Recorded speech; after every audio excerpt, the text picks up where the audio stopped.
All right. Good evening, everybody, and welcome to the Boise City Planning and Zoning Commission public hearing. I hear an echo. A few things to start out with for tonight's proceedings. Everyone from the public entering the hearing virtually has been automatically muted and cannot speak. As the item you're interested in comes up for discussion, you'll be called upon and unmuted. There's a chat function in Zoom. However, this is not part of the record and should only be used if there technical difficulties arise. Our procedures for public hearing begins with a presentation from the planning team. Then we'll go to the applicant and then the representative of the Registered Neighborhood Association, followed by questions from the commission. After that, we proceed to public testimony, starting with those who are in person, then who signed up on the sign-up sheet in advance, and then anyone else who raises their hand virtually. If you're attending through your telephone, you can type in *9 to raise your hand. Each member of the public is allowed up to 3 minutes for testimony. We are strict with this time as it is limited in code. Finally, the applicant is allowed 5 minutes for rebuttal, after which the hearing will be closed and the commission will deliberate and render a decision. Mr. Chair, you have the floor. Thank you, Crystal. All right. We are citizen volunteers appointed by the mayor and approved by the city council. We make final decisions on conditional use permits, variances, and appeals and recommendations to the city council on subdivisions, rezones, annexations, and code or comprehensive plan amendments. Any decision made tonight may be appealed to the city council, provided that the appeal is filed within 10 days of this hearing. In order to file an appeal, you must have given written or oral testimony at tonight's meeting. So that's why it is important to give your name and address when you testify tonight. We utilize a consent agenda. This means that if the applicant agrees with the staff report and there is no public opposition, the item will be placed on the consent agenda. All items that are placed on the consent agenda are approved with one motion without further public comment. For items not on the consent agenda, we will hold a full public hearing in the order just detailed a few minutes ago with staff, applicant, neighborhood association, and then the public testimony. Thank you all for attending tonight. Will the clerk please call the roll? Danley. Here. Moore. Here. Schaefer. Here. Mooney. Here. Seha. Here. Horace. Doan. Here. 6 present, 1 absent. Okay, we're going to jump right into it. Item number 1, CAR 24-15, Rodney Evans and Partners, an annexation request located at 851 East Braemere Road. Is the applicant present? All right, and are you in agreement with the terms and conditions of the staff report? Great, let the record show that the applicant is present and does agree with the terms and conditions of the staff report. Is there anybody in chambers here tonight or online who wishes to testify in opposition to item number 1, CAR 24-15? Nobody in chambers, nobody online. Double check. Okay, without opposition, I'll go ahead and put item number 1 on the consent agenda. Move on to number 2, CBA 25-16, Joseph Dodson, variance request located at 722 West Linden Street. Is the applicant present? Oh, let me back up. We also have a SUB 24-15, Lindenville subdivision, same address, which is a preliminary plat. Is the applicant in attendance? Yes, you are. And do you agree with the terms and conditions of the staff report? Excellent. Let the record show that the applicant is present and agrees with the terms and conditions of the staff report. Is there anybody in chambers or online who wishes to testify in opposition to item number 2, CVA 25-16 or SUB 24-25? Nobody in chambers. Looks like nobody online. Oh, okay. Okay. Without any opposition, I'll place item number 2 on the consent agenda. And with that, we're going to have a request to actually hear item number 3. So that concludes the creation of the consent agenda. Can I have a motion? Mr. Chair, Commissioner Moore. I move that we approve the consent agenda as constructed. Okay, I have a motion by Commissioner Moore. Is there a second? I'll second. Second by Commissioner Doan. Any discussion? Hearing none, would the clerk please call the roll? Danley. Aye. Moore. Aye. Schaefer. Yes. Mooney. Yes. Seha. Yes. Doan. Yes. All in favor. Motion carries. Okay. Thank you very much for the rest of you. This is the last item is going to be CUP 25-4. It's the City of Boise's application. It's a modification to a CUP located at 11818 West Joplin Road. And Mr. Dennis, please take it away. Thank you, Mr. Chair, members of the commission. As you said, the item before you is a modification of a conditional use permit to expand a major public utility facility, which is the West Boise Water Renewal Facility, located at 11818 West Joplin Road on approximately 117 acres in an I2/FP-O heavy industrial with floodplain overlay and A1/HS-O open land, very low density with hillside development overlay zone. As described within the project report, this site has some extensive permitting history dating back to about 1973, where it was originally approved under the jurisdiction of Ada County via conditional use permit. Since then, it's been modified about 13 times, conditional use modification 13 times, and paired with about 11 sensitive land overlays, things like the Boise River system and floodplain overlays, development permits. And so the main intent of this CUP mod is to establish a master plan for the next decade or so to reduce the amount of CUP modifications that are needed. Submitted with this application was a conceptual master plan that provides the general size and location of upgrades and additions that are planned here. And these may be subject to slight changes over time. So for that reason, the conditions of approval require subsequent design review applications, which will be required for each phase of the expansion to further evaluate the setbacks, parking requirements, landscaping, screening, street improvements, and more, as well as permits for sensitive land overlays if any work is planned therein, and to preserve the planned pathway along the western boundary of the site. And so here's a diagram just of those sensitive land overlays. To the north, which is left, is the Boise River. So there's the blue is the Boise River overlay, and the magenta color is the floodplain overlay. And then to the south, on the right side of the screen, is the hillside overlay. There's quite a big hill on that southern property.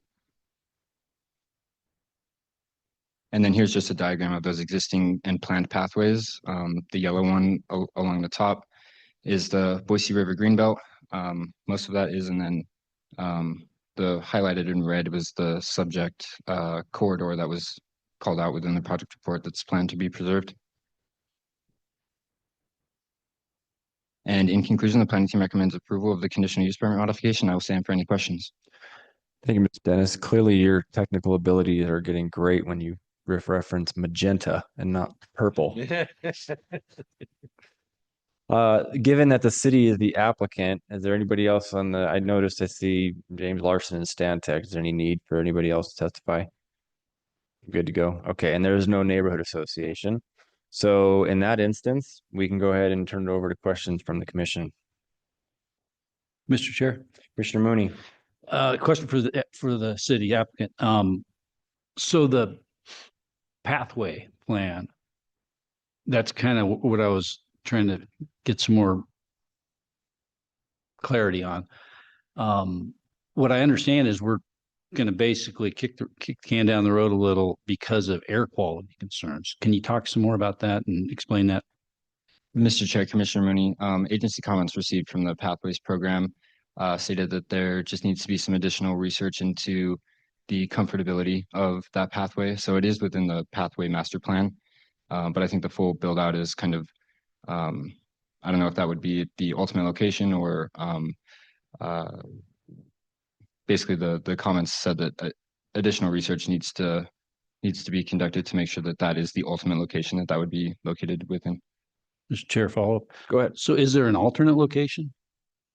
Mr. Chair, Commissioner Mooney, not that I'm aware of at this point. I think prior to requiring that pathway, the city would just want to make sure that, establishing that corridor for the public to use is safe for everybody. So I think that the reason for that is just so that additional monitoring can happen before that full build out. Mr. Chair, that's where I'm kind of struggling is with what's the engineering metric to determine safety here? Is this odor? If another applicant came forward, I don't think we would be so lenient on getting a pass on the pathway. We would be saying, why don't we do this now? Mr. Chair, Commissioner Mooney, that's a good point. Although a lot of the planned improvements, things like street improvements, and a lot of the typical requirements that you would see with the conditional use permit will be required as part of the design review, the subsequent design review permits. So design review is required for this construction regardless of the CUP. So the intent there is that that would give a little bit more time to kind of finalize those details. Not only site specific things like the parking, things that could be subject to slight changes, but as well as that definitive location of that pathway build out. Okay, I think this is my last question. So is it an odor issue? And if it is, then we really don't have an alternate pathway. So I'm trying to figure out what the city's plan is for making that north-south connection to the green belt and down to Chinden, because that's a critical pathway connection that most of the city would probably like to see sooner than later. Mr. Chair, Commissioner Mooney, I believe it could do with air quality. I'm sorry, the odor. I think that if there was a major public safety concern, that probably wouldn't be in the pathways program to begin with. I think another kind of reason that it's kind of not a definitive condition for this is that it's also trying to take into effect, not trying to interfere with that expansion as well. So the conceptual site plan, the master plan that was submitted with this application, like I said, is subject to slight changes. So both of those are kind of playing into that as well. Thanks, Mr. Chair. Sure thing. Before we have any questions of the public, is there any other questions of the commission? Okay, so with that, if you'd like to testify, you can come on up and you can even ask your question if you'd like to, in which case then the city during rebuttal can answer it should they choose to, but that's how this would go. So you're welcome to hop on up. This is the time for public testimony. All I ask is your name and address, and you'll have 3 minutes to testify. My name is James W. Vale. I live at 12050 Chinden Ridge Drive, overlooking the proposed project. And I guess I'm a little confused when you're talking about pathways. Excuse me, as I'm sure you're aware, there is a green belt existing along the edge of the river due north of the proposed project. Are these pathways synonymous with green belt usage or connection, or I guess I'm a little confused on that? So before your time is up, I just want to make sure, just to give you the whole time if you want it or not. So if you have any other questions or comments, now would be the time. If you don't have anything, that's okay. And then we'll make sure if anybody else has a comment, they come up, then we'll go to rebuttal. So last quick chance. You've got a couple minutes if you want it. Okay, no, I just wanted the clarification on what you mean by pathways. Sure. Thank Sounds you. good. Perfect. Thank you. Is there anybody else in chambers who wants to testify on this item? Yep, go ahead. Come on up. Same thing. Name and address, and you have 3 minutes. Yeah, my name is Everett Bailey. I live at 12080 West Chinden Ridge Drive. Again, just south of the existing plan.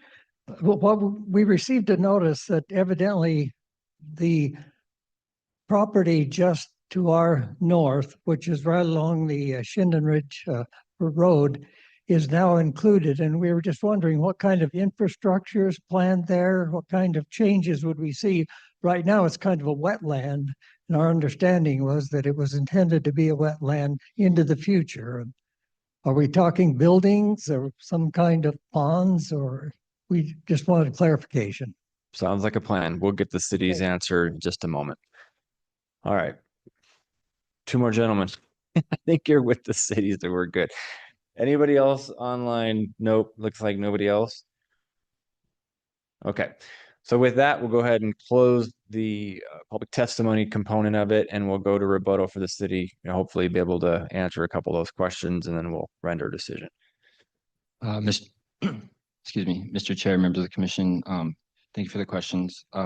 So shown here on the map along the northern side is the yellow. The yellow represents existing pathways. So the Boise River Greenbelt is the entire stretch of that northern yellow line up until kind of the top left of the screen where it goes to a north-south connection. That's not part of the Boise Greenbelt. I believe that's actually part of a subdivision approval over to the west. I could be wrong.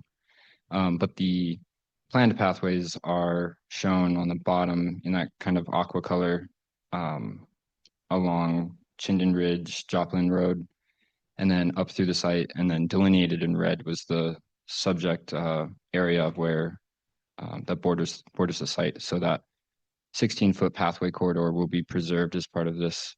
So the existing the existing pathways, including the greenbelt, are shown in yellow, and the aqua are the planned pathways with the red showing the preserved corridor for that pathway to get that north-south connection from Chinden, inevitably from Chinden to the greenbelt, connecting to the greenbelt.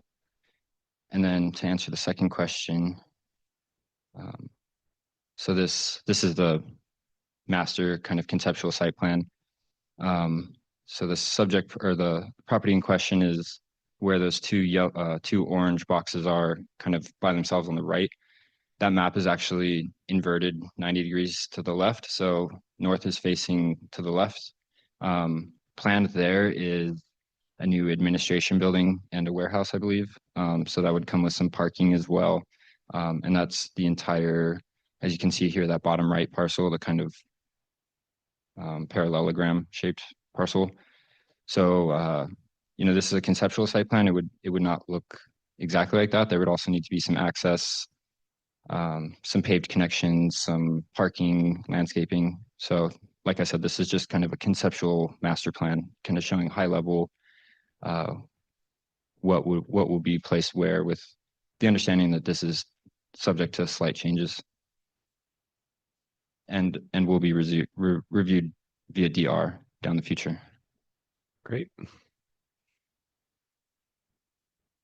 Anything else to add, or you're good to go? That's it. Okay. Okay, with that, we'll go ahead and close the public testimony, and this is a conditional use permit, so the item is in front of the commission for a decision. Item number 3, CUP 24-4.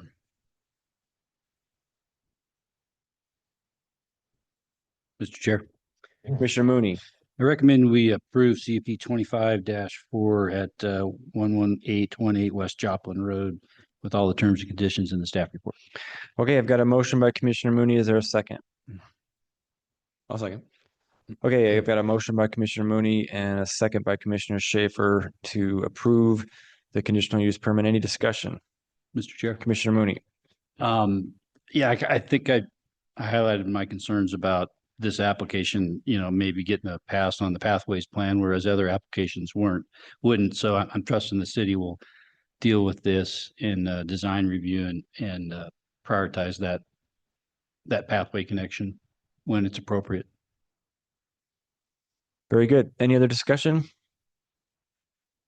Good to go? Okay. All right, with that, would the clerk please call the roll? Danley, Aye. Moore, Aye. Schaefer, Yep. Mooney, Yes. Seha, Yes. Stone, Yes. all in favor, motion carries. All right, that concludes this hearing. Thank you.